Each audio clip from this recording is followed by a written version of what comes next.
By far, one of the most common tactics in religious apologetics is to point out some profound gap in human knowledge only so that God can get crammed in as the ideal explanation. And of all the gaps in our scientific understanding of the universe, nothing gets picked on more than the very origins of the universe itself. It's certainly an admitted mystery, with a whole army of really smart people working on it at this very moment. Yet Christians are more than happy to barge in and pretend like they have all the answers to literally everything. Arguments like this are called cosmological arguments, with the most popular by far being the famous Kalam cosmological argument, which generally goes like this. We can summarize our argument thus far as follows. 1. Whatever begins to exist has a cause. 2. The universe began to exist. 3. Therefore, the universe has a cause. And of course, God is the best explanation for this cause, so therefore God must exist. While the world is full of critics who just love to shred this argument to bits, they nearly always miss out on the big picture here. Remember that when all is said and done, Christian apologists are trying to prove the existence of the Abrahamic God of the Bible. That means an all-powerful and deeply personal cosmic agent with an overwhelmingly vested interest in the affairs of human events. A being that, according to Christians themselves, has unambiguously revealed himself on numerous occasions throughout history via personal manifestations and national-scale suspension of the laws of physics. We're talking about a being that desperately wants us to build a deep personal relationship with him so that we might be saved from an eternity of torment. In principle, this ought to be as easy as proving the existence of the moon, where all you have to do is look out a window on the appropriate night. Yet one of the very most popular arguments for God's existence is nothing more than a dubious inference based on obtuse metaphysical quirks. The very nature of the argument itself reeks of its own desperation. But what's most interesting about this argument is the method by which apologists usually make their case. By far, the one recurring theme from virtually every presentation of this argument is a long, drawn-out tirade about the mysteries of Big Bang cosmology, the metaphysics of causality, and constant reminders that our universe has a definite finite age. And since universes don't just pop into existence for no reason, then there must have been a cause for this event, which science does not understand. It's weird because this is not exactly a controversial claim, yet Christians will still spend hours upon hours belaboring the point anyway. None of it actually furthers a positive case for God, but it does work great as a method for arousing the human need for cognitive closure. It's important to realize that many people are psychologically uncomfortable with the prospect of uncertainty and ambiguity in their beliefs. It's a well-known cognitive bias that usually manifests as a heavy propensity for primacy, meaning that any hard, immediate answers will be far more preferable than the thought of "I don't know." On top of that, human psychology also has a pervasive bias for spontaneous social attribution, meaning that people naturally tend to gravitate toward answers involving the deliberate actions of motivated agents. So it makes perfect sense that apologists tend to ramble on about the mysteries of Big Bang cosmology because it psychologically stacks the deck in their favor. There's simply no need to bother with a viable, coherent theory when all you have to do is reinforce the pre-existing bias of the audience itself. So without even seriously examining a single premise, the Kalam cosmological argument is already on hopelessly shaky ground.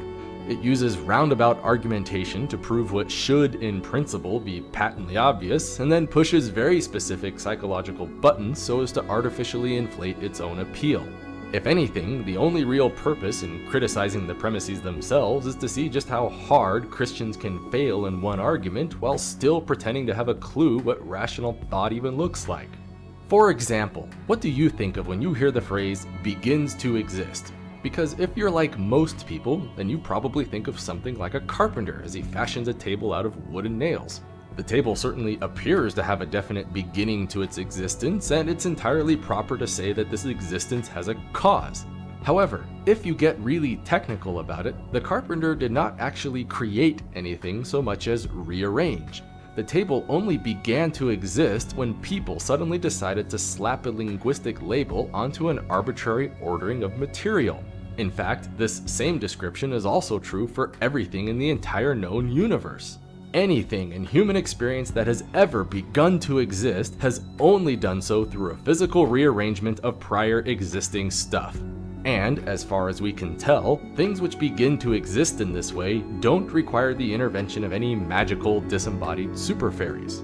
This distinction is important because in the context of kalam, begins to exist literally implies fully discrete bundles of matter and energy just poofing into existence out of pure, absolute nothingness. A phenomenon, mind you, that has absolutely no precedent in all of human understanding. So while it may seem intuitive to suppose that such an event would have a certain chain of causality associated with it, we're still drawing conclusions about something that simply does not happen. It's like trying to argue that all unicorns must have fur. It makes no difference how sophisticated your logic may be when you forget the fact that no one has ever truly experienced a physical unicorn. So if apologists seriously want to defend this argument, then the first challenge is to provide a comprehensive list of things that actually began to exist according to their definition. That way, we can at least draw a baseline from which to connect with real-world events and then infer any potential patterns of causality. But the plain fact of the matter is, they have no such list. And how could they? The idea itself is barely even coherent. How does a thing which exists causally influence nothing to do anything? Yet when pressed on this exact challenge, the apologist merely dismisses the entire objection out of hand like you're some kind of moron for even pointing it out. For example, they say nothing ever begins to exist because everything has material out of which it's constituted, and those atoms and particles existed before the thing did, and so nothing ever begins to exist. The first premise is false. And I think, what is the matter with these people? Have I always existed? Didn't I begin to exist at the moment, say, when my father's sperm and mother's egg came into union? Did I exist before the union of the sperm and the egg? If so, where was I? Who was I? Was I around during the Jurassic Age when the dinosaurs were about? Have I always existed? That is so absurd to think that I never began to exist, even though the material stuff out of which I've made existed before me. So yes, according to the leading proponents of this exact argument, the very best examples we have of true creations out of nothing are in fact creations out of something. It's a wholly dishonest dodge that just sidesteps the issue entirely by hiding behind a smokescreen of arrogant condescension and blatant equivocation. Yet Christians will still insist that the entirety of the cosmos itself must have a definite beginning to its existence, prior to which there was only a perfect void of raw, absolute nothingness. Literally, no matter, no energy, no space, no time, and no anything else in between or beyond.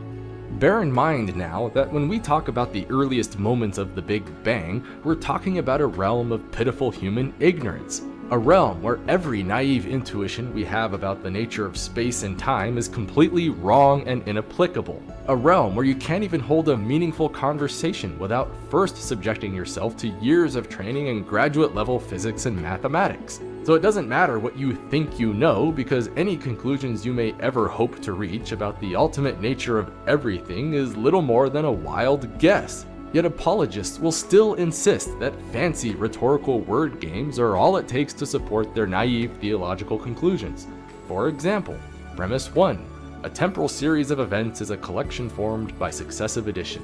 Premise 2. A collection formed by successive addition cannot be an actual infinite.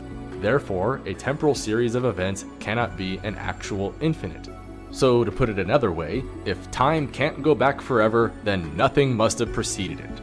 But notice how this is just another dubious philosophical argument being used to support a dubious philosophical argument. And, to make matters even more embarrassing, it's based on an implied assumption about time that is completely false.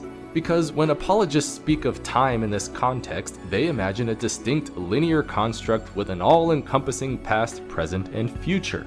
It's a naive view that certainly fits our natural intuition, but it's still dead wrong. Anyone who knows anything about modern physics knows that there is no such thing as time, but rather a distinct four-dimensional construct known as space-time. And even this view of time is known to be incomplete because it fails to coherently merge itself with quantum mechanics.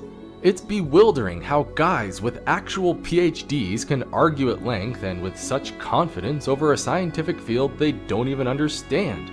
But it gets even worse because the whole thing is a complete non sequitur anyway.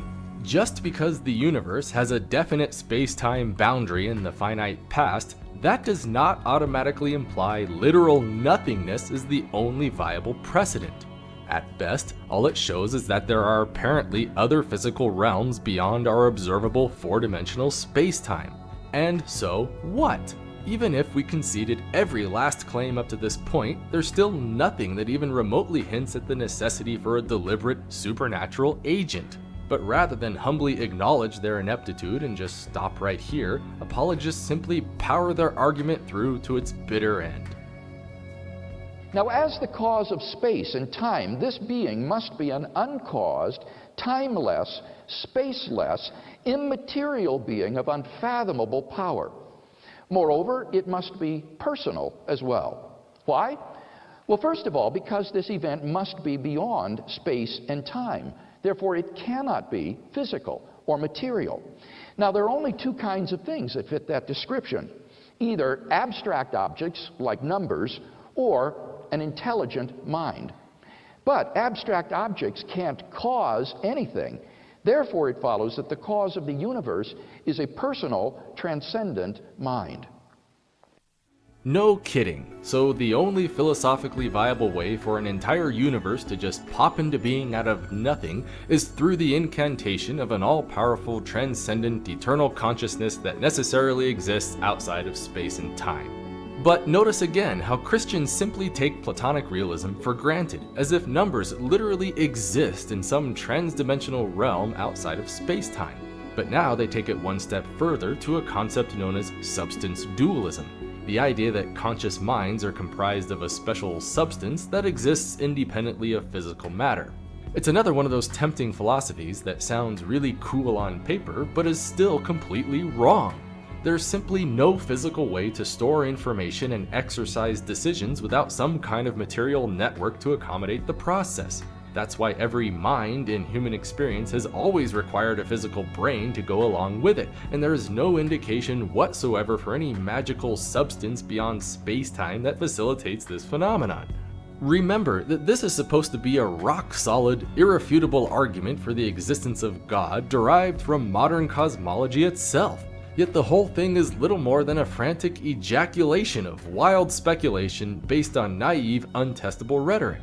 There's just so much that's so wrong that you almost don't even know where to begin. For example, didn't we just spend half this argument concluding that literal nothingness is the only viable precedent to our observable space-time? So why does God get to exist in a realm beyond our observable space-time? Furthermore, how exactly are disembodied minds supposed to causally influence the physical world any more than an abstract object? Because last time I checked, pure force of will was not a viable mechanism for creating entire universes out of nothing. Or better yet, why is it only one singular agent and not a committee of 17? Seriously, what physically verifiable feature of reality would change if we made this an argument for polytheism instead of monotheism? Or what if we just replaced God with a race of powerful trans-dimensional aliens with awesome technology? We can do this all day. The entire argument is so completely ridiculous that you can't even bother critiquing it anymore. You just sit back and admire the sheer self-delusion it must take to push this drivel with a straight face. So let's stop beating around the bush and just rewrite the Kalam cosmological argument for what it is. Premise 1. Science has yet to devise a viable pragmatic explanation for why there is something rather than nothing. Therefore, God did it. This really is all it boils down to. It's an obvious God of the Gaps argument in its most pure and naked form. It makes no verifiable predictions, it confuses the meaning of common expressions, it deliberately equivocates terms, it pretends to know things that can't be known, it makes patently false assumptions, it builds false dichotomies, it contradicts itself internally, it uses dead philosophical ideas, and it makes logical conclusions that don't even necessarily follow from its own premises. Even if we accepted the entire argument outright, we'd still be no closer to understanding how the universe was actually created, what specific being or beings were responsible, or what functional impact it could possibly have on any single decision I could ever hope to make. It's like a huge philosophical onion of wrongness, where every layer you peel off just reveals yet another inexcusable layer of wrong. But none of this matters, because it was never intended to be rationally sound to begin with. It's an overt psychological ploy designed to exploit our natural aversions to ambiguity and uncertainty by filling the mystery with a culturally familiar agent.